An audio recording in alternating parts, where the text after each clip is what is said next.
If you're constantly exposed to people who make you feel like you have to walk on eggshells, who are criticizing you, you're not building the necessary neural pathways for trust and healthy connection. So it's going to be nearly impossible for you suddenly to be at the bar and be like, okay, like I'm going to trust you.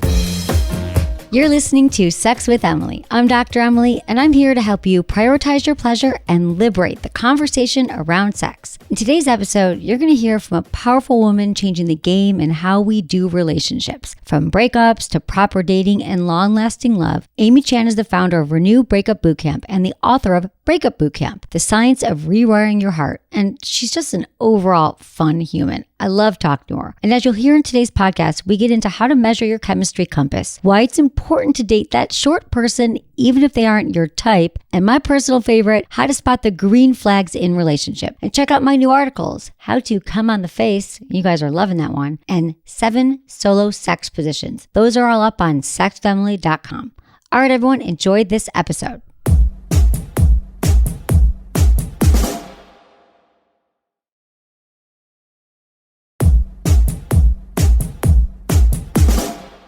Today, I'm joined by a relationship expert who's been called the scientific Carrie Bradshaw. Amy Chan is the founder of Renew Breakup Bootcamp and author of Breakup Bootcamp, The Science of Rewiring Your Heart.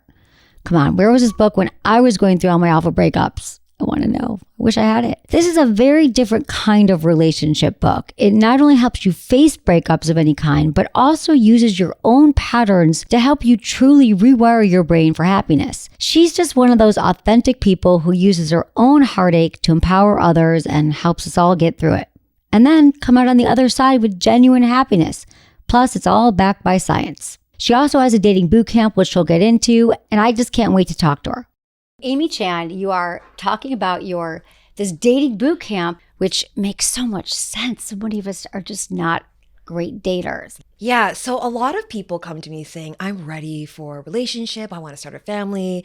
And then when I look at their actions, it's completely the opposite. And I have my clients do a dating experiment where they have to date 12 different people, but they're not allowed to get into a relationship with any of them. And so during this time, they have to date people totally outside their type. Because if I tell someone like, just date outside your type, they'll be like, okay, whatever. But if I actually have them do this experiment and then learn from each one, they start to get exposed to people who treat them well. And then they're like, oh, I thought I wanted this, right? Like I have a client.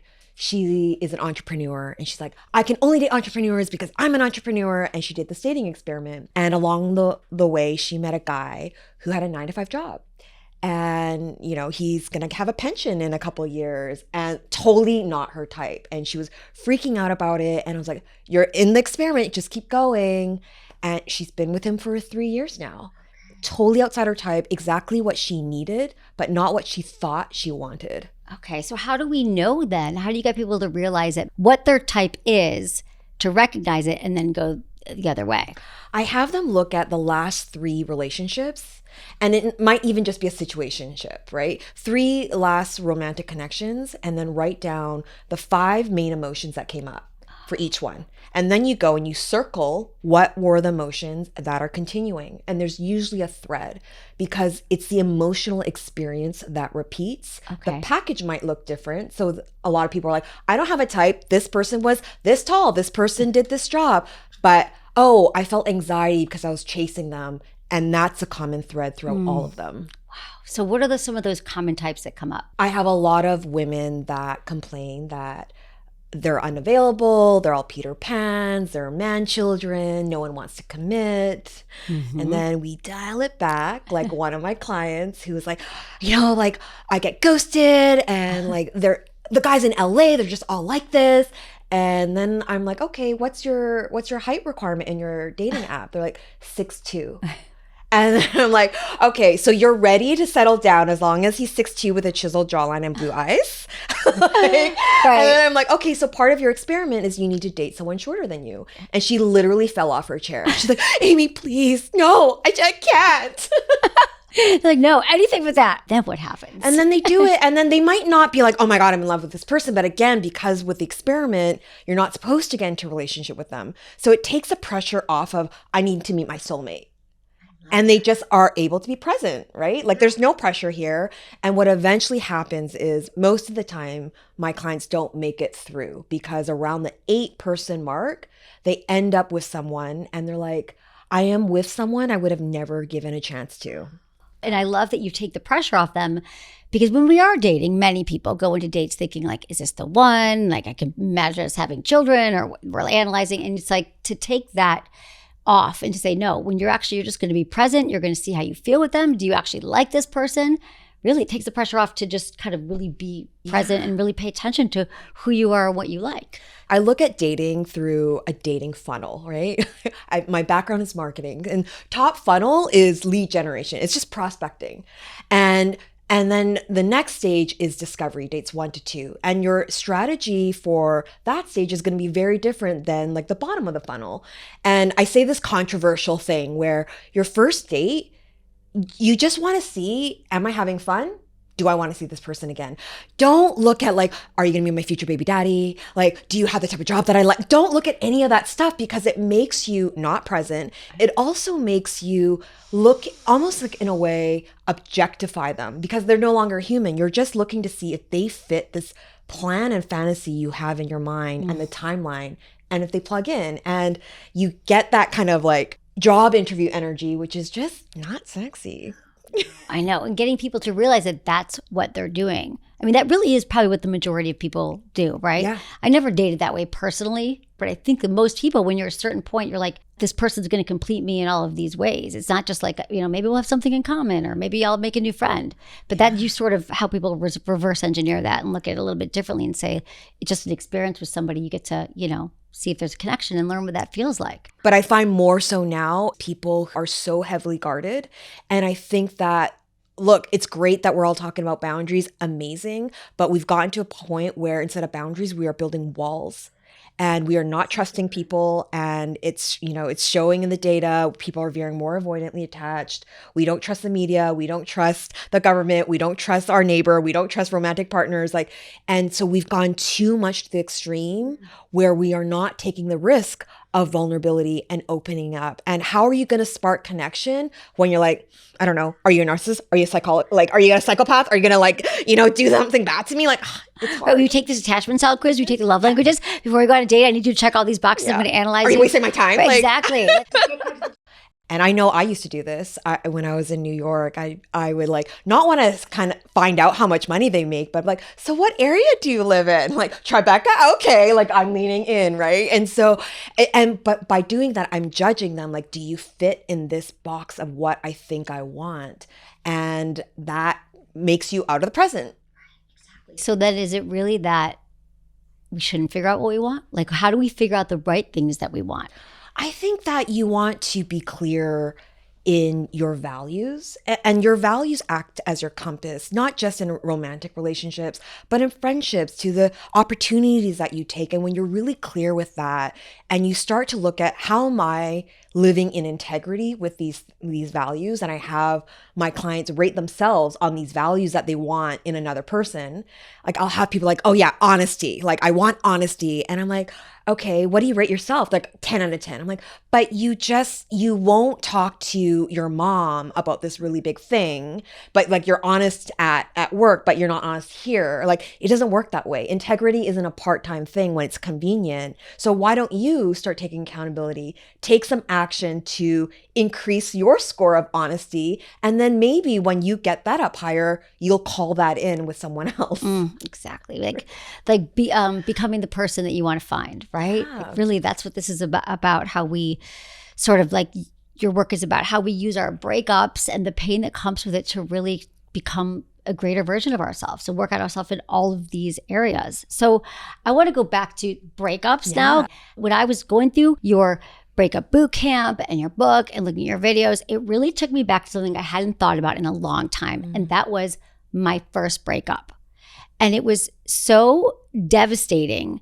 And I think for many people, right, the first breakup is really hard because you haven't gone through it before. Yeah. So anyway, I was 16 years old, and I remember his name was Lance, And I remember he broke up with me and I was lying on the floor in Michigan, freezing cold in the winter, lying in front of a space heater, like rolled up, like just so sad and feeling that, my life is over, whatever. Why isn't this person choosing me? And I really haven't thought about that kind of thing in a while, because I think as you get older, the breakups get a little bit easier, you kind of know, but there's some patterns that repeat. So first I was thinking, why weren't you there to help? Like, we really need you to help us, because then I was thinking you get locked in then also to certain patterns. Like for him, he like left me so that I wanted to shut my heart down and not be as open. And I think other breakups, you just sort of, when we think of a breakup, we think of like you're devastated, you're sitting on the couch eating ice cream, calling your friends, you can't get out of bed for weeks. Like that's a breakup. We all know that it's very, very painful.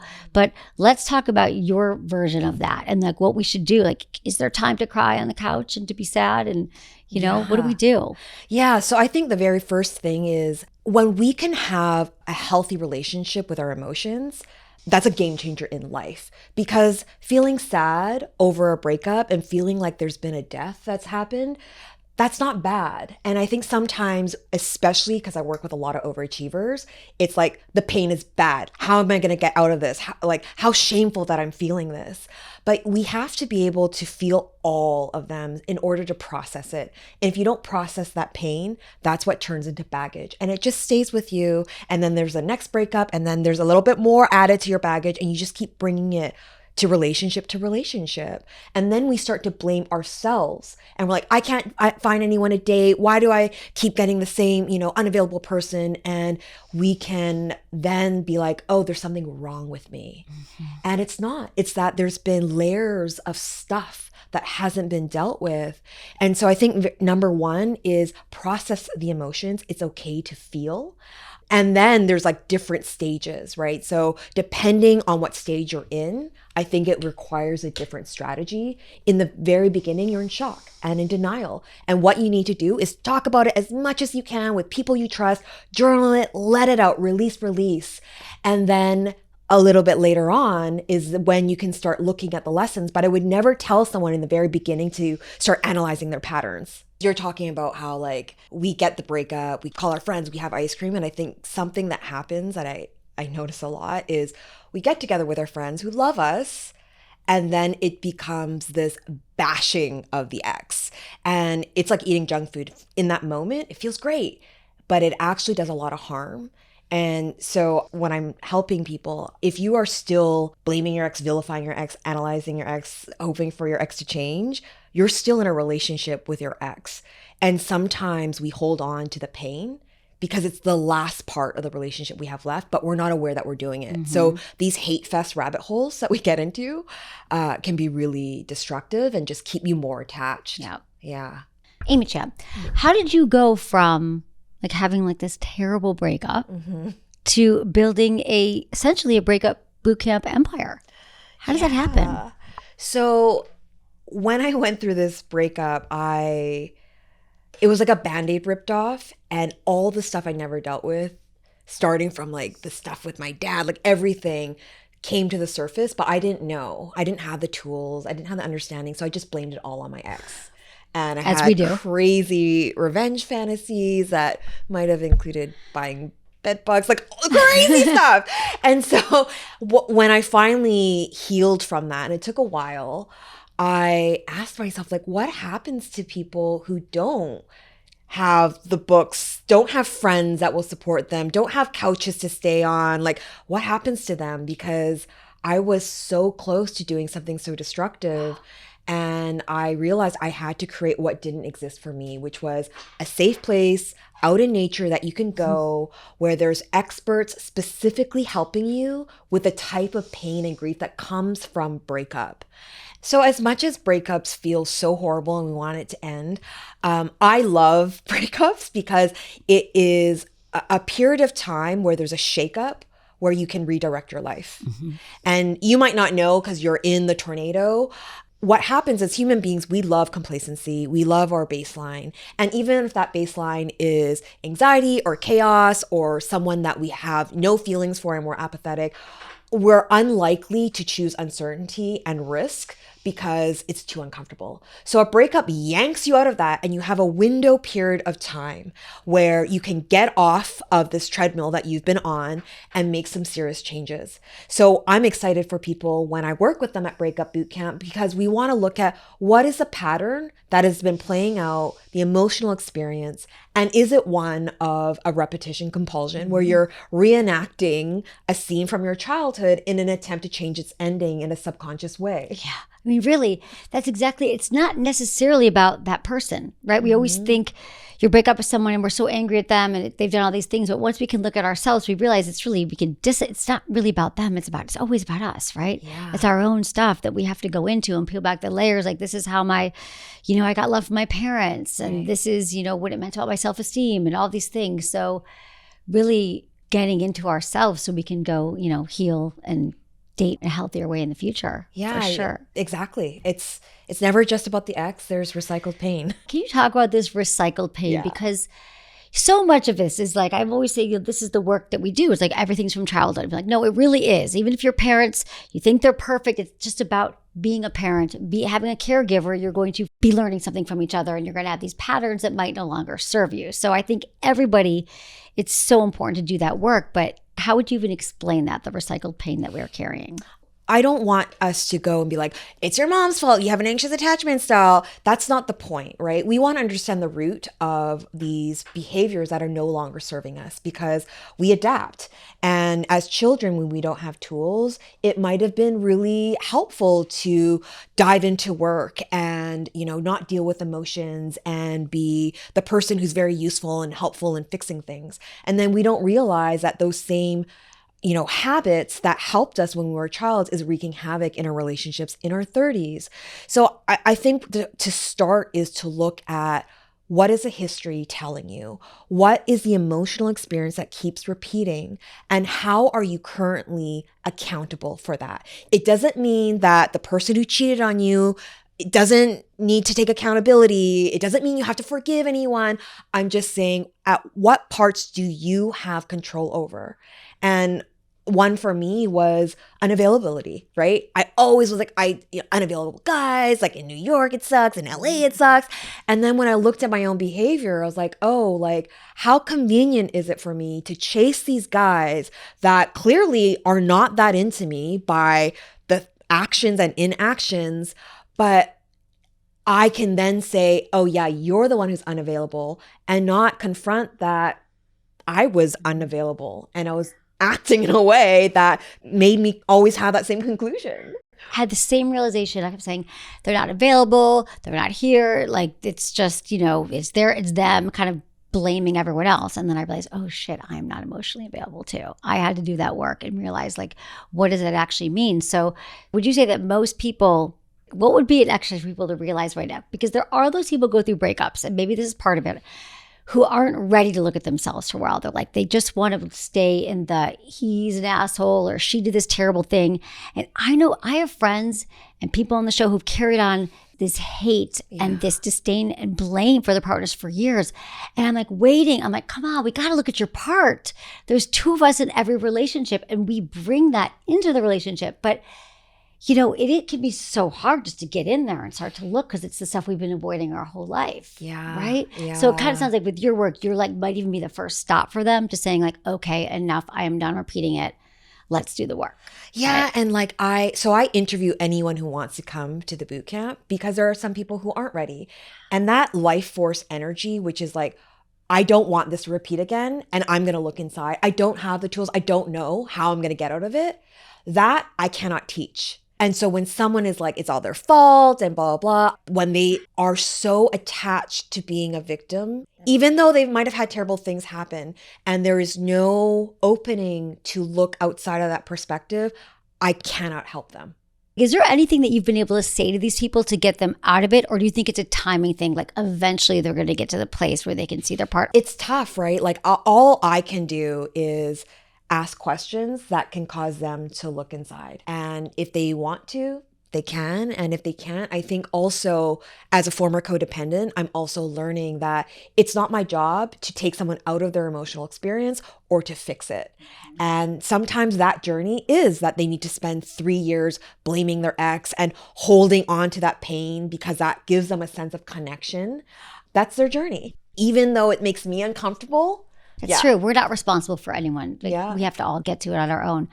Why do you think that so many of us had the experience of choosing the same person over and over again that isn't right for us, and we know it's not right for us? It's a little bit what you talked about, the patterns, but what about that? Yeah. How do we recognize that, and how do we stop that? I've come up with this thing called the chemistry compass, and how it's not you that's broken if you keep choosing these people that aren't healthy. Your chemistry compass might be broken. And our chemistry compass means that human beings, we are drawn to what is familiar. It's across the board, whether it's food, music, or romantic partners. And so say you came from a household where there was a very unavailable parent, where you had to prove yourself, earn their love. That can become very familiar, to do something to earn love. You might in the future, without knowing it, feel chemistry, this 10 out of 10, I want to rip your clothes off, because subconsciously you've picked up cues that it feels like home. And so you can tell you have a broken chemistry compass if you just look at your last few relationships and were they healthy? Were you happy with them? And if not, and typically that's the type of people who come to me, then you can't trust that 10 out of 10 chemistry. In fact, that's not a green light, it's a red light. And so I really help people to adjust their chemistry compass, to start having exposure therapy to people who are kind, who are available, to a more peaceful, and to not confuse intensity and anxiety with love.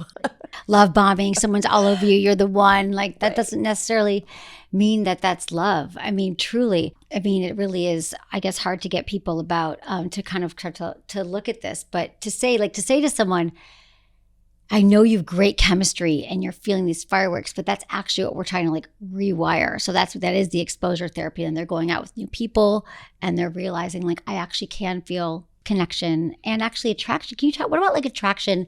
They go out with someone. So the first time you set up with someone, she's like, I'll never go out with the short man. And she goes out with the short man.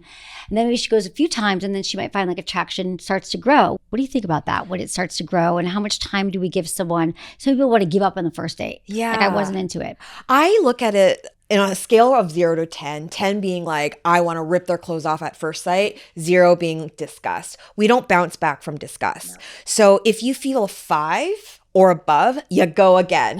And the thing is, there's, the mirror exposure effect. The more we're exposed to someone, the more it'll amplify the base feeling. So your brain might not cognitively process what type that connection is. Is it sexual? Is it more friendly? You don't know yet until you have more data. And you don't have enough data on the first date or even the second date, because often it's our representative showing up. And so like if it's a 5, it doesn't hurt to go again. And then after, I think, a series of dates where you're like, oh, it's just really it's not moving anywhere, then you can make a decision of like, okay, I'm going to stop. We're going to be right back with more Amy Chan after a short break for our sponsors. Stick around.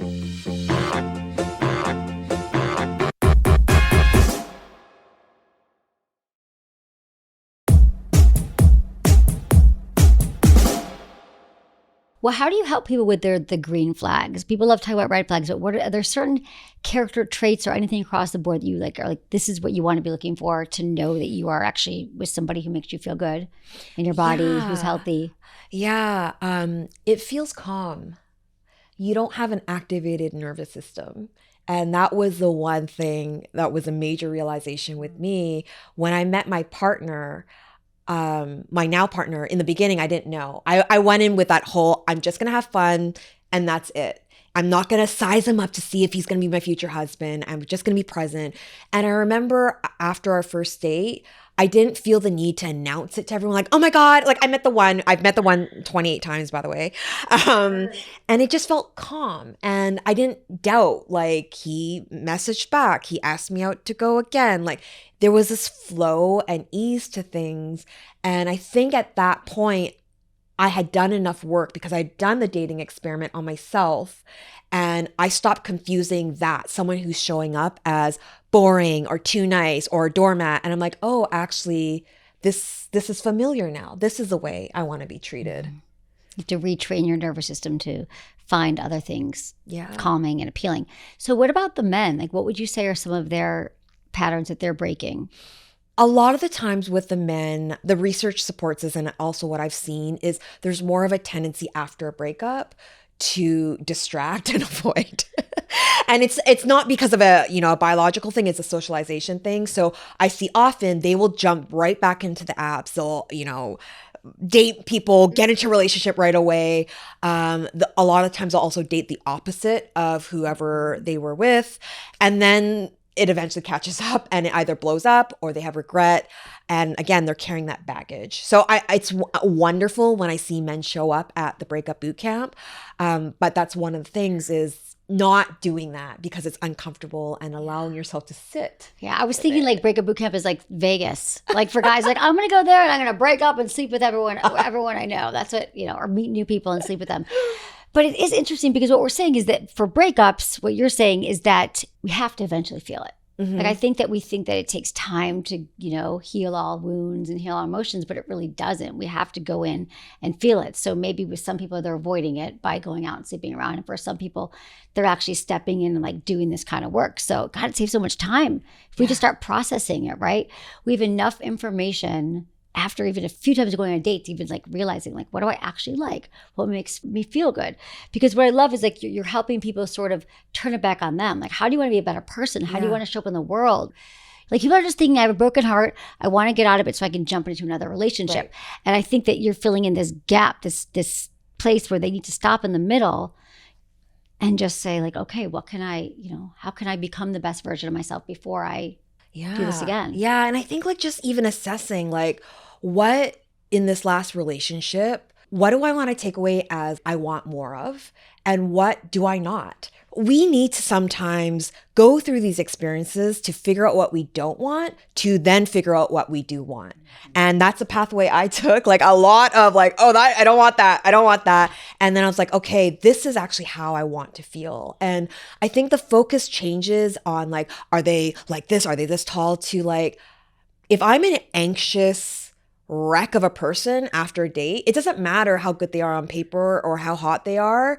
I'm looking at how I feel, and that is a clear signal that something in my body is saying no. So these are the kind of things you teach, like, what are you actually feeling? I think so many of us are used to like projecting, like, I hope this person likes me, and I hope that, they choose me, or I hope I'm good enough. But it's like, really the reframe is how do I actually feel? Is this someone that I enjoy spending time with, right? And that is a skill set to be taught, which is what you work with people on, like knowing that, the knowing. Yeah, and like giving it time. And so again, back to my whole dating funnel where like there's prospecting, discoveries, dates 1 to 2. And the third stage is evaluation. And that's like dates 3 to maybe 15. And a lot of people, especially people who are very ruled by chemistry, they skip this altogether. Or people who are so wanting to be chosen instead of believing that I am the one choosing.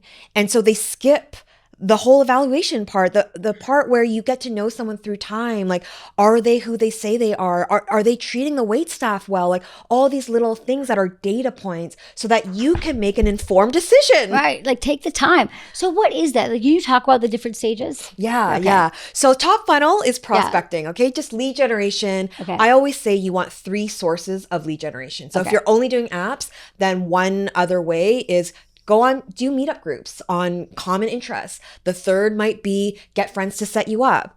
And then after that is discovery, dates 1 to 2. The only question you're asking yourself, am I having fun? Do I want to see them again? If it's a yes, you go. And then the third is evaluation. Evaluation is dates 3 to about 12, 15. And this is when you are deciding and like seeing this person through time, their values, their integrity. Is there an alignment? And then after that, you can make an informed decision. Do I want to go to the next stage, which is close? And that could be stepping up the level of commitment, however that looks like to you. And the last part of the funnel is retention. And that is a whole other book and bootcamp. Okay. Right. Like it's so important though to recognize that way, because we often get very caught up in the early stages, right? So I think a lot of it is realizing that early stage, you have these chemicals, the most delicious cocktail of feel-good chemicals in the world are swirling in your brain, and you're falling in love, and you really don't see any of the red flags waving in the distance because you actually can't, because you're like filled up with all the stuff that feels good.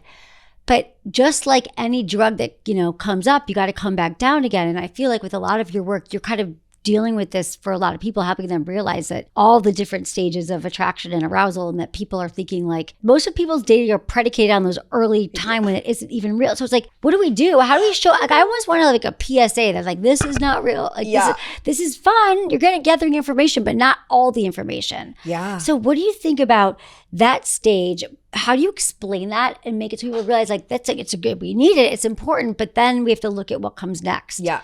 I think the first 2-3 months of relationship, they don't count. No, they don't count. They literally don't count. Because like you can have the most avoidant person who like doesn't want a relationship at all, but they are motivated because of dopamine to conquest and to win you. And so they're romantic. They're texting all the time. They're initiating dates. And then they got you and suddenly they disappear and they're hot and cold. And you're like, oh my God, but I want to get it back to how it used to be. You didn't know that person. You don't know when someone is in a conquest mode. You don't know when it's just like the love drugs. You don't know if it's just a representative. You do not have enough data about someone. And so when you truly do and respect and have like a healthy sense of self-worth, and I know it's not easy, when you start building that, you don't get so blindsided by the fact that someone's buying you gifts or they're initiating dates. You're like, okay, cool. Well, let's see how you are consistently through time, and the small things that mean a lot, not because you bought me flowers. Right. Because in that period, though, you idealize it. And do you find also then people going through breakups are like, but that time it was so great. You talked about this pattern of we get just enough from somebody and they pull back. We get just enough, we go pull back from them. And that becomes our entire relationship that we then think was kind of a healthy relationship because then it was good, it was bad. Can you talk about intermittent reinforcement? Yeah. So there's this famous rat study where they put these rats in a cage, and every time the rat pressed the lever, they would get a pellet of food. And so the rat learns like, okay, I do this, I get the thing. That's continuous reinforcement. Then the experimenters were like, okay, well, what happens if we remove the food completely? The rat presses, not getting the food. Eventually, like, I'm not getting food. I'm out of here. Again, you learn that this is going to have this result. No big deal.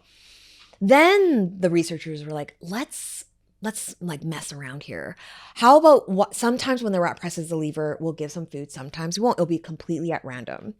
And can you guess what happened to the rats?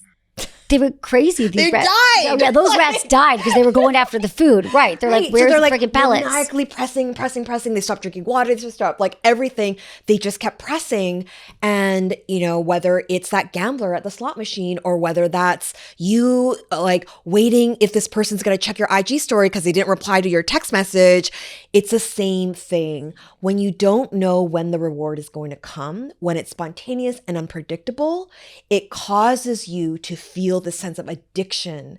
And when we don't understand this, we think it's because they're so great. That's why I'm feeling so much intensity when it's not. It has nothing to do with the person. They're literally just playing a game. They understand. I mean, I don't know how conscious they are about it, but what we're talking about is like if you're dating someone, you get a really sexy text, but then you don't hear from them for a few weeks. And then they drop in one day, then you're getting up again. And it's all these layers that keep us attached to things that aren't necessarily healthy for us at all. Yeah. And sometimes they are aware. Like, I don't think people generally are manipulative trying to do this, but a lot of the times there is a validation they get to have that tether to be like, I still got it. I can still do that little poke and I'll get that attention. Yeah, it feels good. And I got my fix. I'm going to continue doing my thing. Exactly. I got a bunch of other people that I got to keep connected to. But, when we see that coming in, I guess we can start to recognize, I guess that's what you're saying. Eventually you go through time, you're like, that's not okay. Oh, this person who's an inconsistent texter, this person who's always late, or this person's breaking their promises.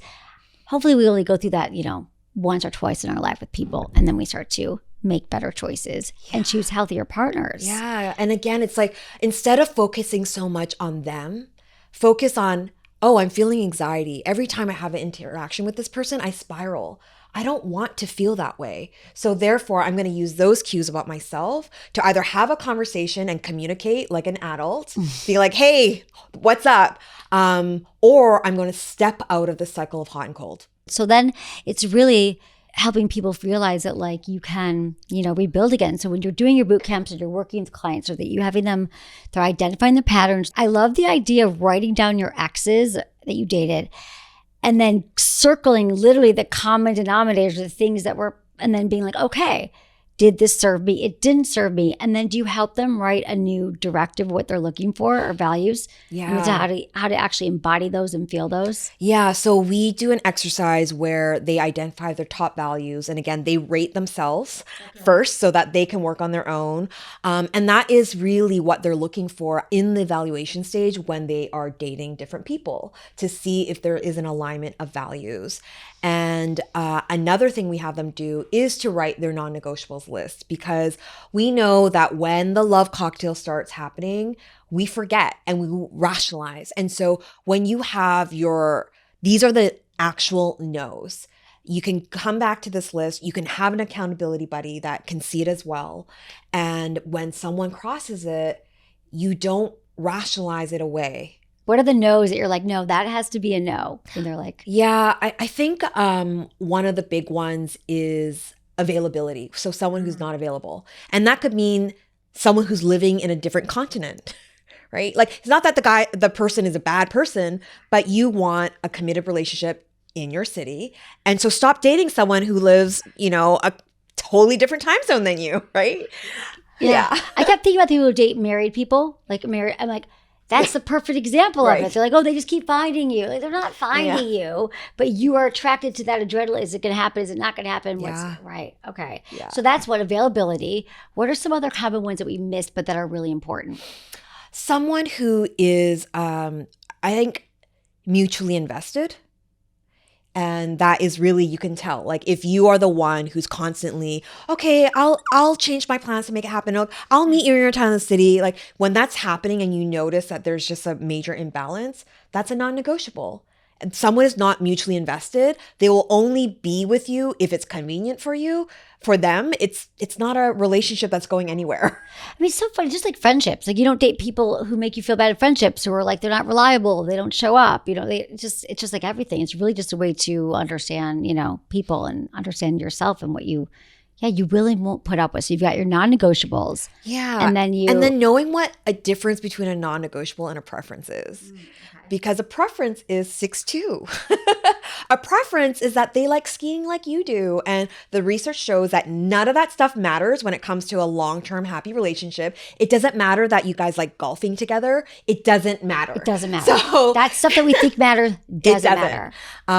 And because humans adapt, that person that you're like, oh my gosh, 10 out of 10 attraction, like, because they're so hot, 2 years in, that hotness, you get used to it. So you're not like, so what is the glue that is left when you adapt to all those shiny qualities that will not matter 2 years down the road? A lot of my listeners, when I'm thinking about all the questions I get over breakups over the years, and what I get all the time is, why can't I get over my ex?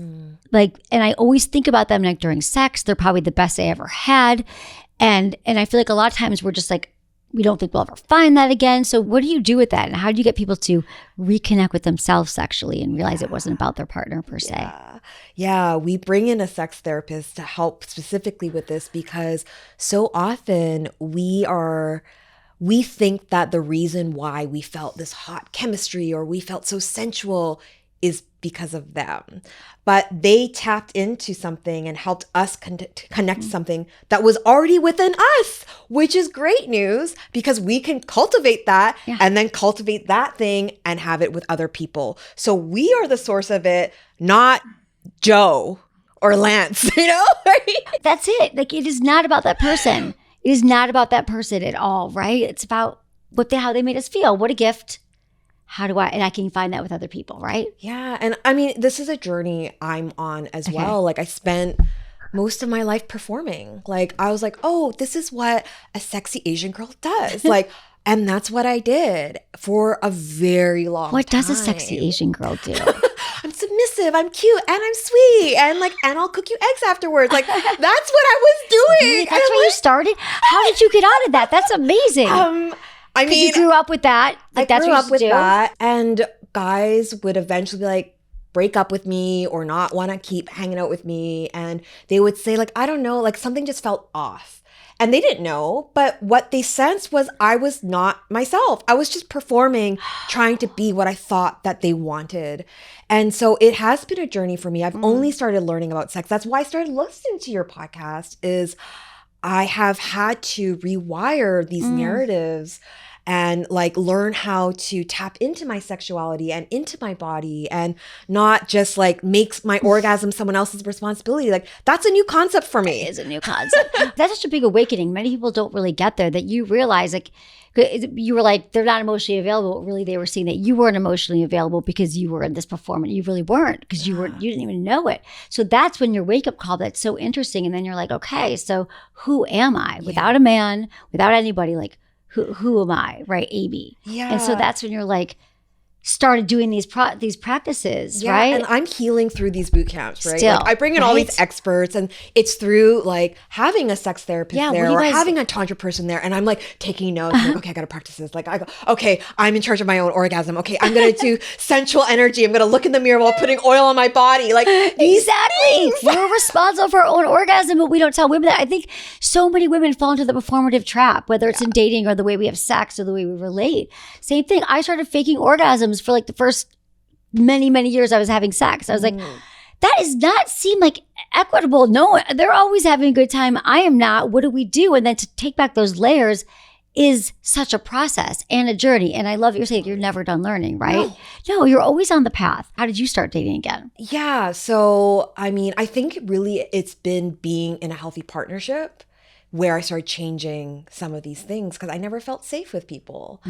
And that came from your childhood. Yeah. And I was just trying to make them like me and choose me. And like, if I was sexy, sweet, and intelligent and ambitious, then maybe they would choose me. And like, I've now been with my partner for 4.5 years. And like, I am learning, like, even not checking out, right?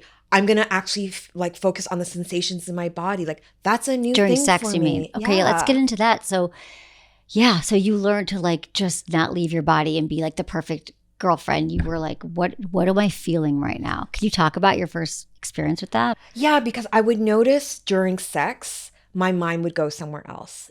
Whether it's a fantasy, whether it's playing a scene, it could even be playing a scene with my partner from a different time. What the hell? And so I learned through one of the sex therapists, like, actually just focus on the sensation in your body.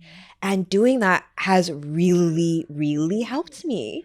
And it seems so simple and so small, but these little things, they add up. And now I'm working on like, well, how do I feel more libido and sensuality without waiting for my partner to draw a bath and do these things? And I'm still figuring it out. I don't know. Yeah, Help no, me. no, but that's it. That's a process. But no, it sounds like you're that's exactly it. Well, first, going back to the question to people who say like I can only have sex with my ex and it's on them. No, when you like, first off, when you slow down and you do start to just touch your body and realize that you can give yourself pleasure, then you can start to link up your sexuality with yourself and not label it with anybody else, right? But also the part about getting present in your body is because so many people, we leave our brains, we're thinking about our ex, we're thinking about the laundry. I think one of the biggest challenges people have is staying present during sex. And that is such a great experience, is just saying like the second your mind floats away to go, what am I feeling? Like, okay, I even use the 5 senses, like my hands are on my partner's chest. What am I smelling right now? What am I tasting? And that really is such a way to be more embodied and to try to say like, it doesn't have to be about my mind leaving. I can bring it back. Even if it leaves a few times, you just keep bringing it back, right? Yeah. Every single time. Yeah. I did actually a Tantra workshop. Oh, okay. Tell me. I love Tantra. One of the exercises I loved was we had to do 10 minutes where one person would give the other person a full body massage, but it couldn't lead to intercourse. And then the timer would go off and then you'd switch. And I cried when I did this exercise, because I've been so used to balancing it out. Like, oh my God, I got to do this now.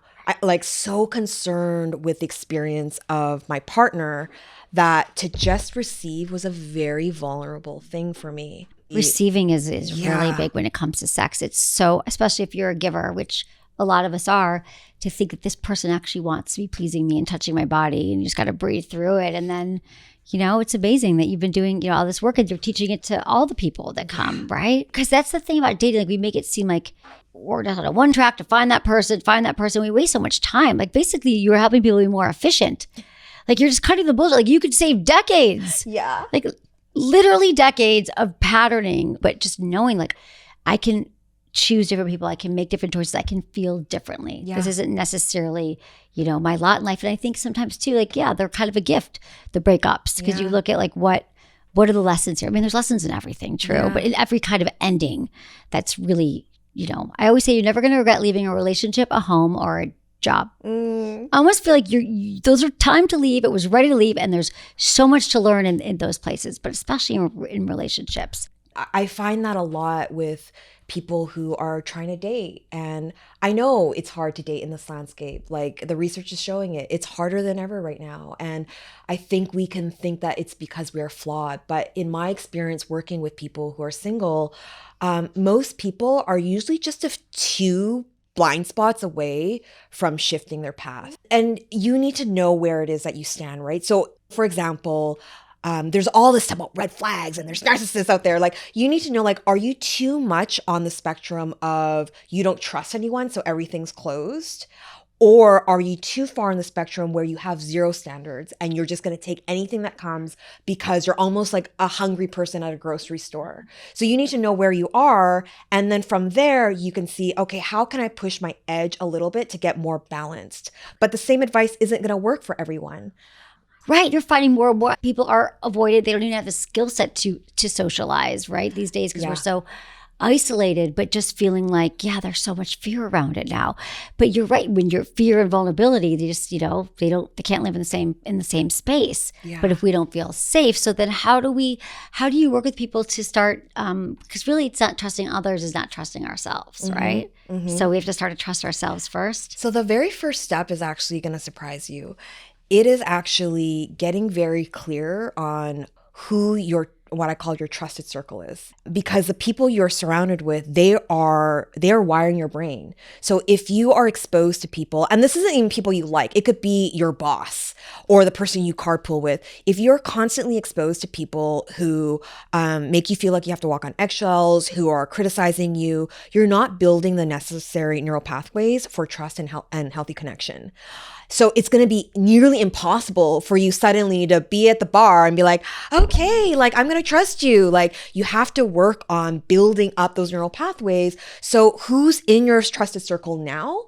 And if you are missing people that you could feel safe with, who you can be yourself with, work on that. Build those friendships, invest in those people, double down on that, and then figure out how you can decrease your exposure to those low safety people. It is so important that our friendships are like medicine, right? Like, we need our friendships. And then once you start to build that muscle of trusting people again, you'll be able to kind of let other people in. I think that what I love is people jump right into wanting to get to another relationship. They're skipping this step of actually building it and experiencing it in their own life. Like, it's hard to build the trust in a relationship if you haven't trusted yourself, or you don't have a circle of trust around you. Yeah. And I think if you are that person who's like, well, I just want the next relationship. Why? Why are you in such a hurry? What is causing this? I got to get it now. Like, I have to be hunting. Like, what is that? Is that coming from a healthy, helpful place? And you got to do a little bit of digging. Mm-hmm. Yeah. But is that societal conditioning or beliefs that we have to like settle down and we're only half a person if we are single? Are you finding now that the people that you work with are sort of more open to staying single longer, or not necessarily jumping to that next relationship?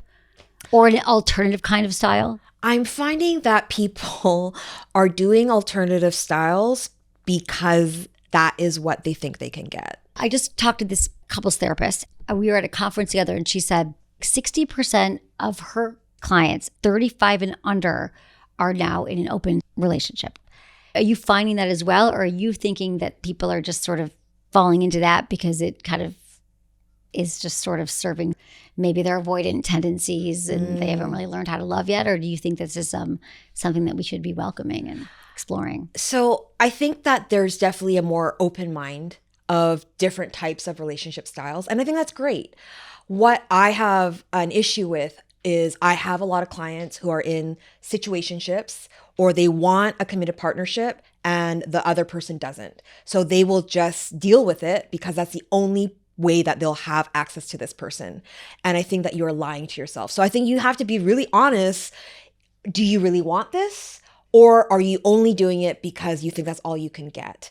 And maybe it self-selects the type of people that come to me are people who want a committed relationship. That makes sense too, because situationships are just, I mean, when are they really healthy, right? There's no boundaries, there's no clarity. You don't know what's coming, what's going, and it's going to keep you attached and addicted to those chemicals, right? Those same thing, that same up and down. Yeah, and I have people who are like, okay, well, we have really clear parameters of how the situationship's going to work. And, I know that it's not going to be really, well, what do you think is going to happen when you're sharing yourself emotionally, physically, intimately through a long period of time? Like, you can't control that. Sorry, you can't think your way out of falling for someone.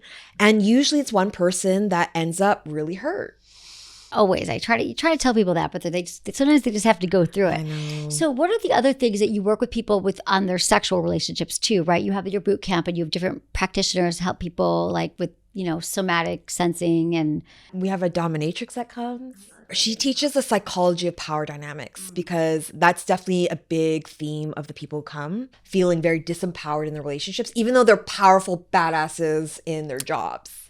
So feeling disempowered, yeah. Feeling like, what does it look like to, and how are we giving away our power to, right? Yeah, because it can start off feeling like very equal. And then somewhere along the way, it's like death by a thousand cuts. You kind of like, okay, I won't do this weekend trip to like do yoga meditation because that's the only weekend you have free. Or I will, okay, fine. Like I won't express this need because I'm scared it's going to make you upset. It happens very slowly. And then eventually get to a spot where they are so scared of losing the person, or there's such an uneven power dynamic and the gap has been so widened and they don't even know who they are anymore. Like, I wasn't this person before. Amy, let's talk about the different stages of love. Okay.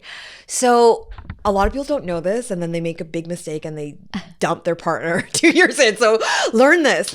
There's two main stages of love. And the first stage is that romantic, passionate stage. And the chemicals are very different, right? It's namely like dopamine, right? Which is the motivator. You don't know this person enough, so everything's exciting, it's novel, and you feel those butterflies in your stomach, you feel in love. And then what happens is eventually these chemicals can't continue, otherwise you would get no work done, you'd just be having sex all day. And so eventually those chemicals shift and you move into the second stage of love, which is called the companionate stage of love. And these chemicals are different, like vasopressin, oxytocin. They're termed the here and now chemicals. It makes you appreciate what's present. You're not wondering what's happening in your future because you've already experienced this person, but you don't feel that they walk in the room and I want to just rip your clothes off like you did with that intensity in the beginning. And when people don't understand this, they think something is wrong in their relationship. And often they'll be like, I love you, but I'm not in love with you. And they will end it with someone who is a great partner for them.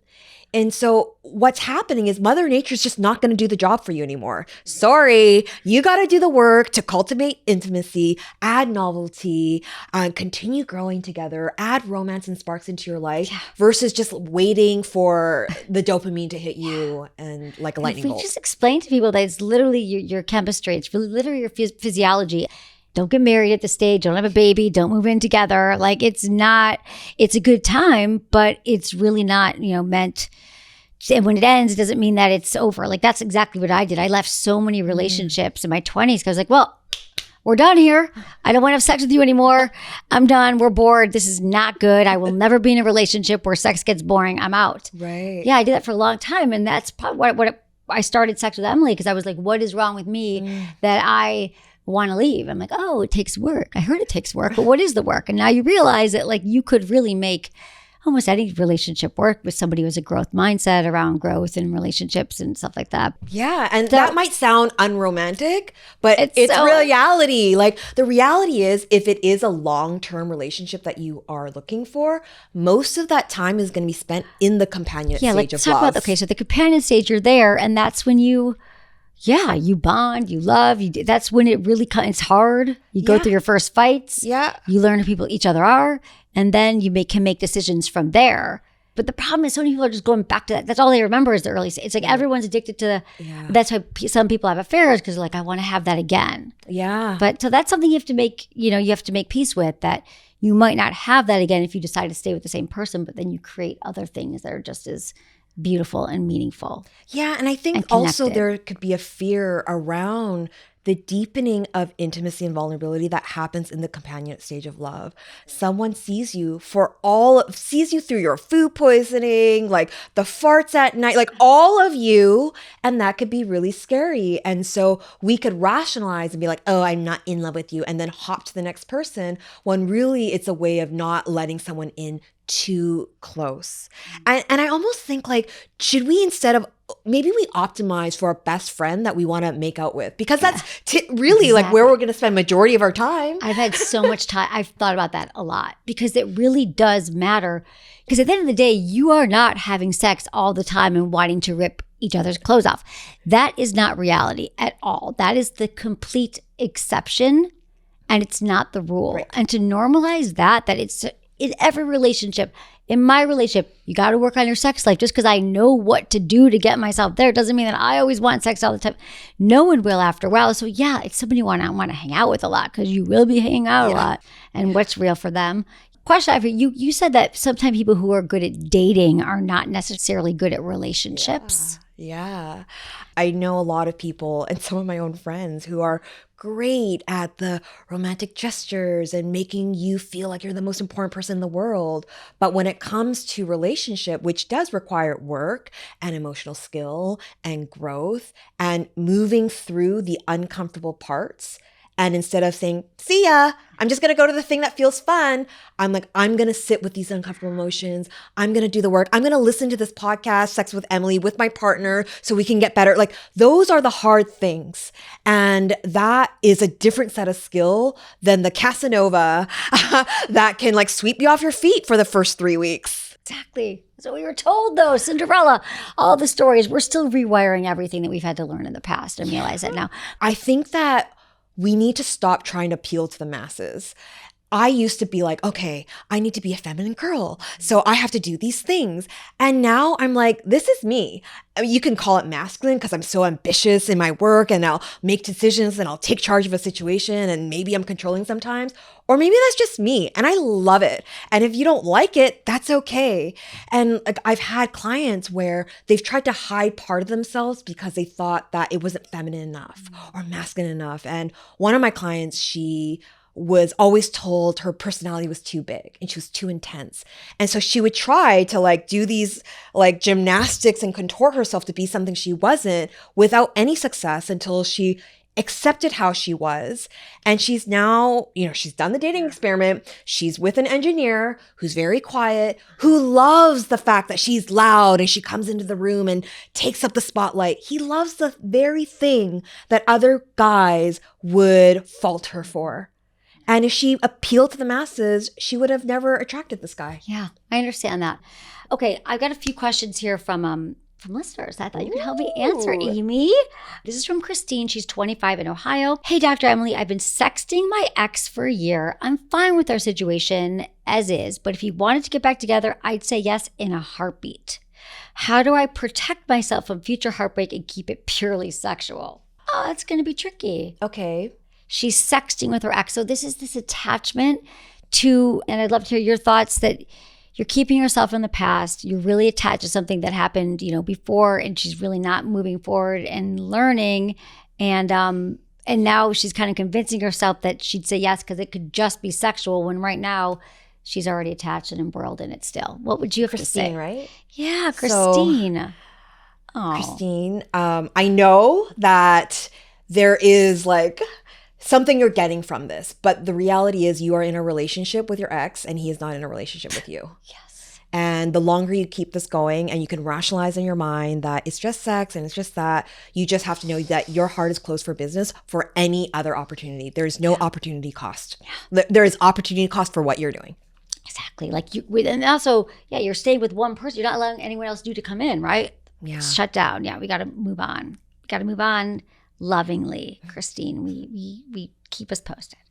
This is from Stephanie. Hey, Dr. Emily, I'm a big fan of yours. My question for you is, as a single mother who's been divorced for over 5 years, how can I get back into the dating world after being single for so long and focusing on myself and my kids?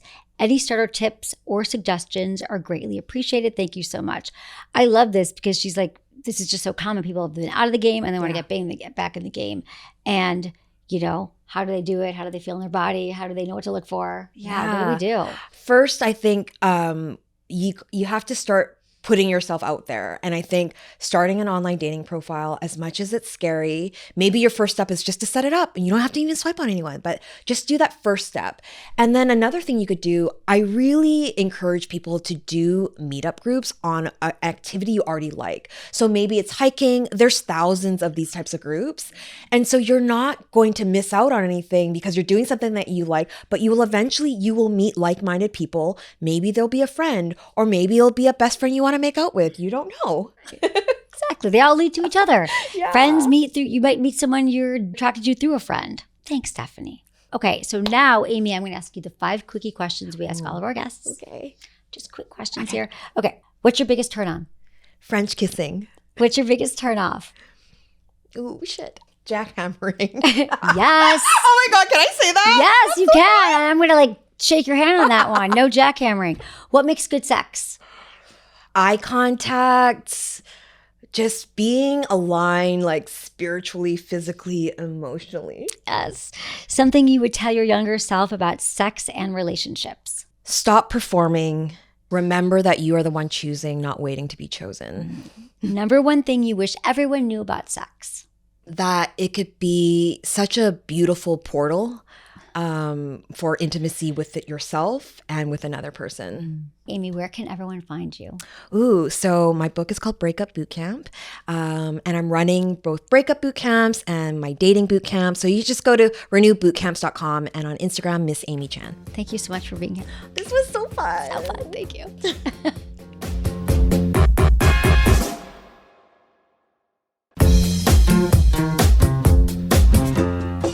That's it for today's episode. Thank you so much for listening to Sex with Emily. And if you love the show, please subscribe, and leave a review wherever you get your podcasts.